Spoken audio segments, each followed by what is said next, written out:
but Jesus. Nobody knows the trouble I see. Glory,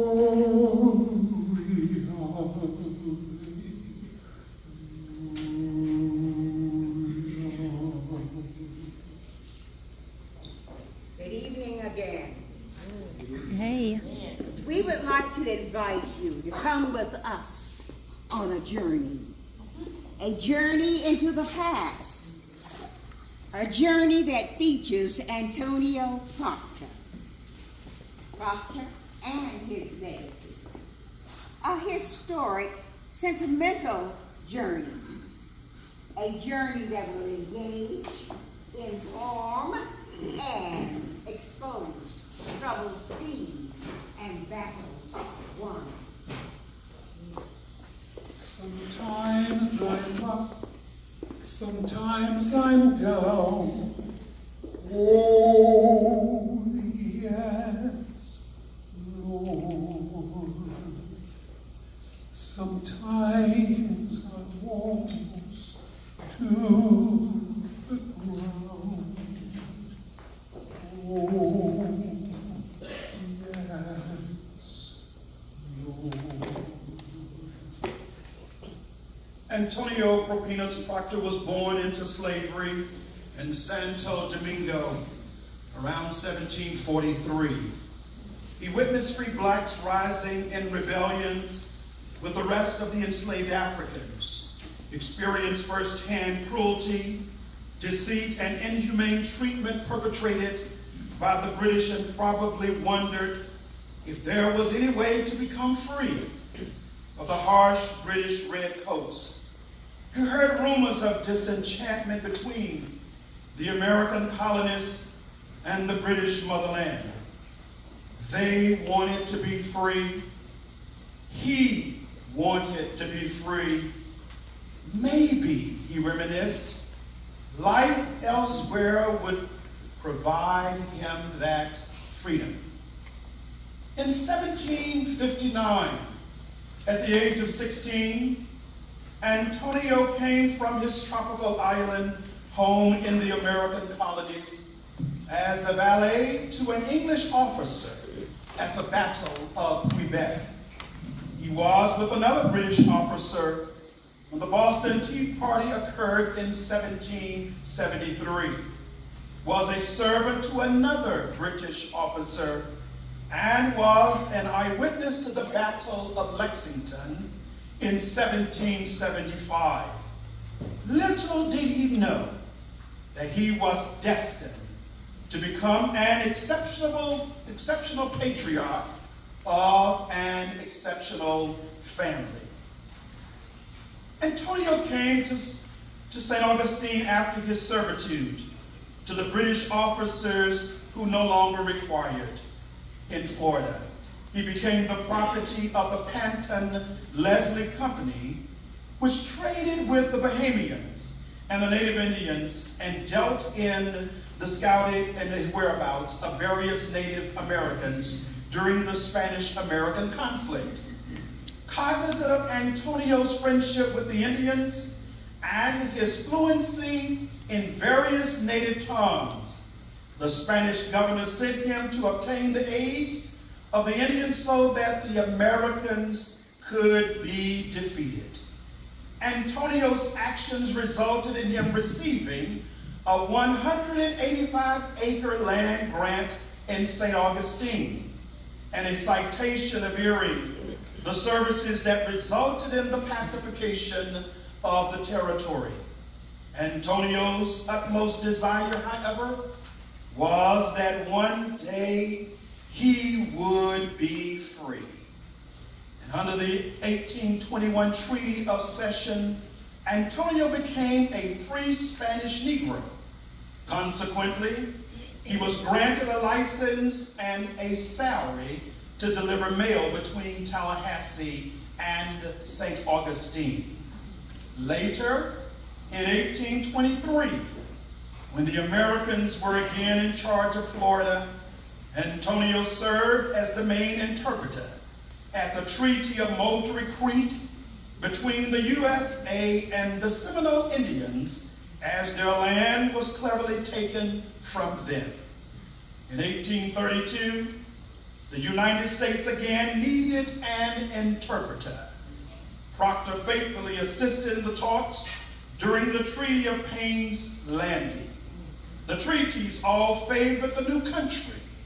Sometime in the 1830s, he and one son, George, moved to Tallahassee as free men.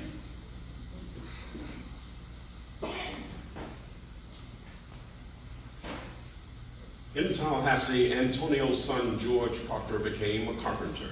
His reputation as a builder grew, as did the demand for his expertise. With ample cash, excellent credit, and being a free man, George began purchasing land.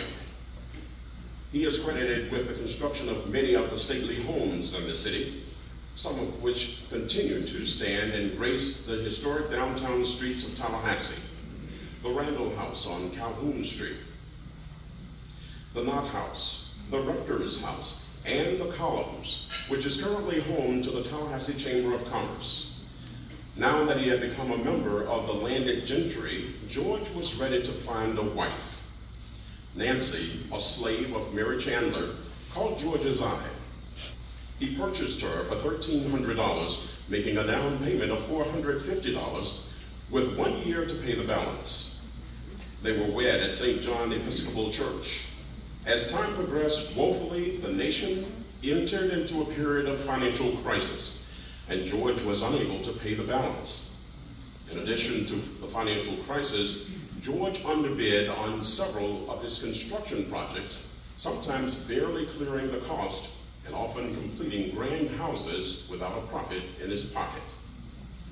Meanwhile, he and Nancy had 7 children: Florida, Charlotte, Georgiana, John, Mary, Magdalene, George Jr., and Bohemia.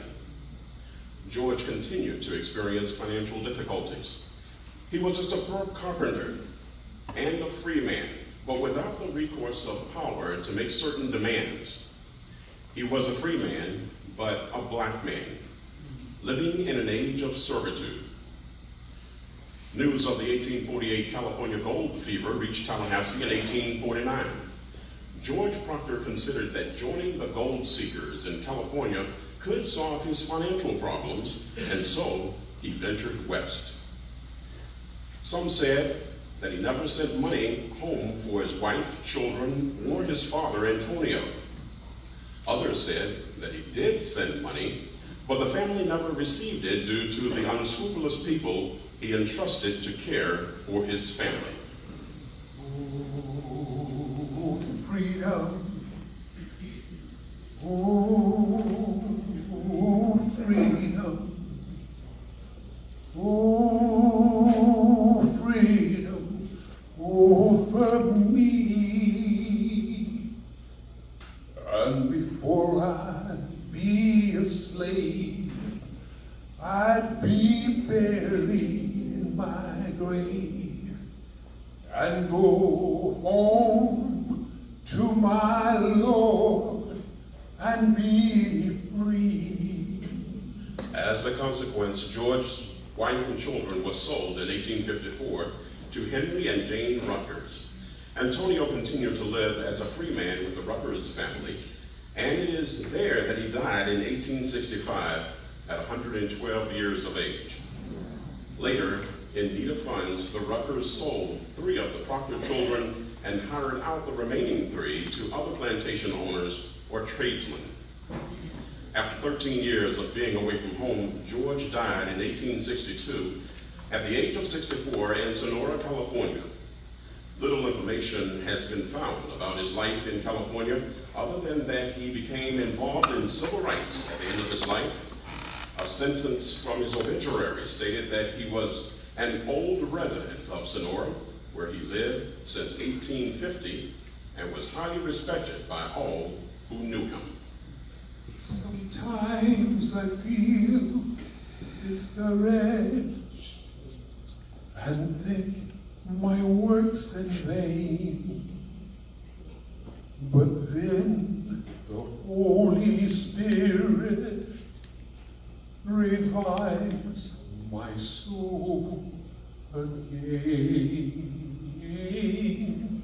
There is a balm in Gilead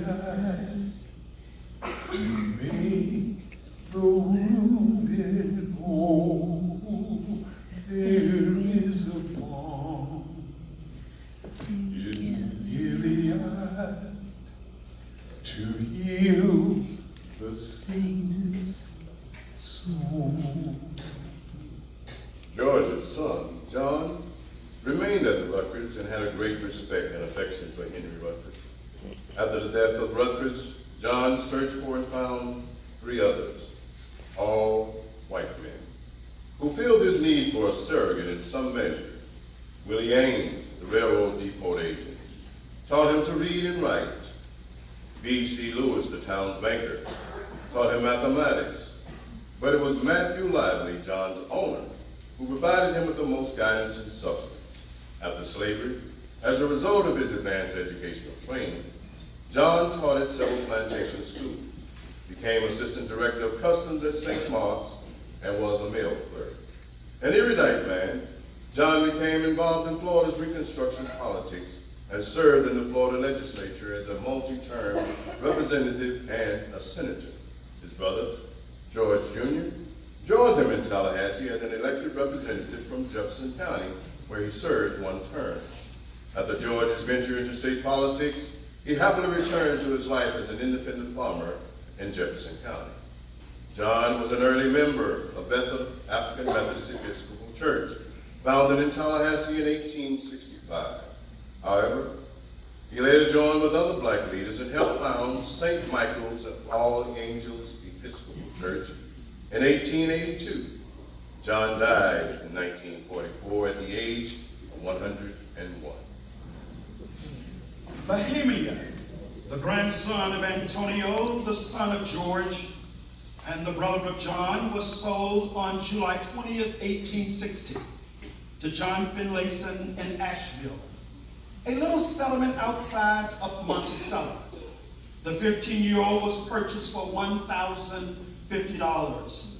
As years passed, he became the overseer of the Glendower, the Finlayson largest plantation.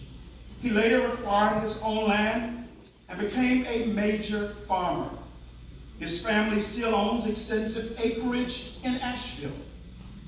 Walking in the footsteps of his pioneering ancestors, Bohemia's son, Garrett Proctor, became the first black sheriff elected in Jefferson County.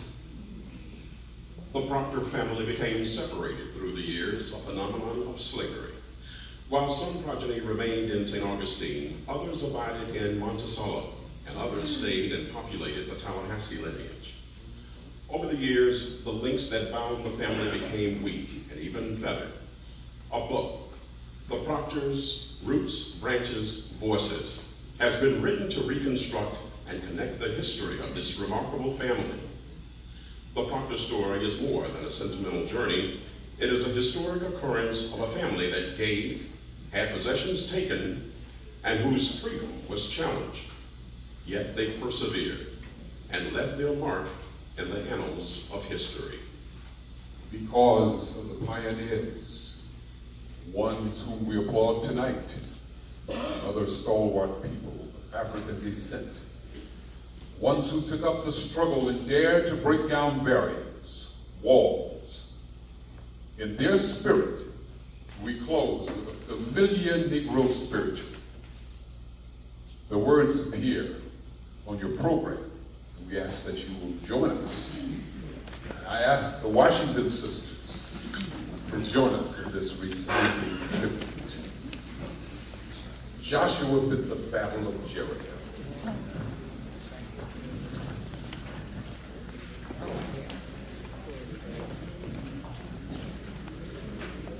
Did they just put the chorus?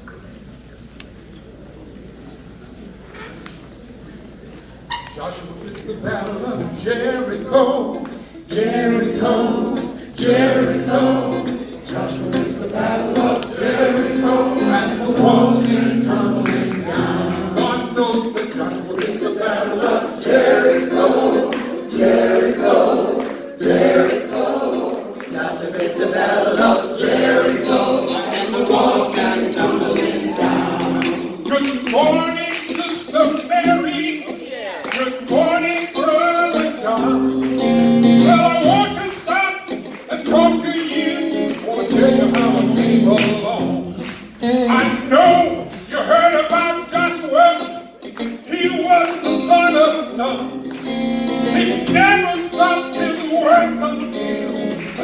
that work was done. God knows that Joshua in the battle of Jericho, Jericho, Jericho. Joshua in the battle of Jericho, and the walls came tumbling down. You may talk about the men of Gideon, you may brag about your men of Saul. There's none like good old Joshua at the battle of Jericho. Up to the walls of Jericho, he marched with spear in hand. No blow them ram horns, Joshua's side, 'cause the battle's in my hand. God knows that Joshua in the battle of Jericho, Jericho, Jericho.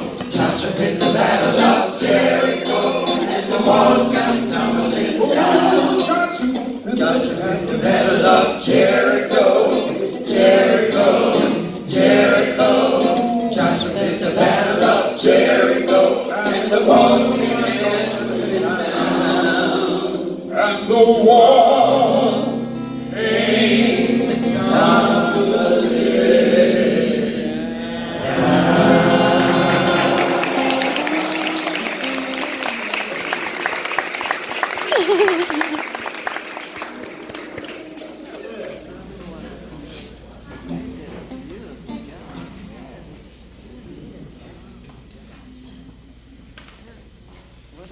Gonna take a sentimental journey. Gonna set my heart at ease. Gonna make a sentimental journey to renew old memories.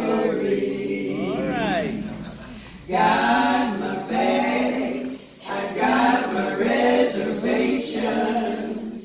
Any time I could afford. Like a child in round anticipation. Long to hear that all aboard.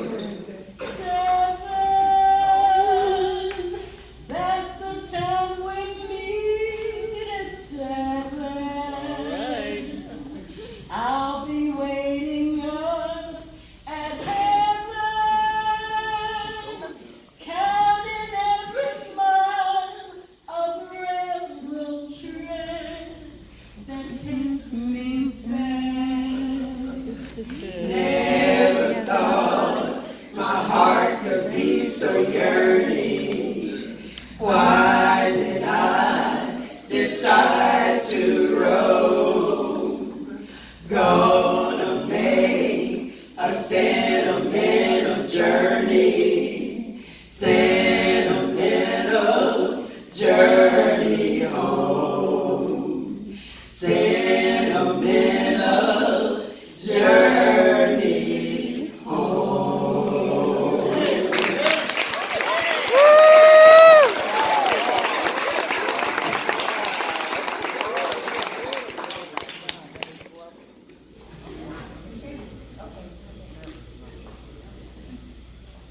I hope you don't mind if I say I just heard Sarah Vaughan, Ella Fitzgerald, Nina Simone.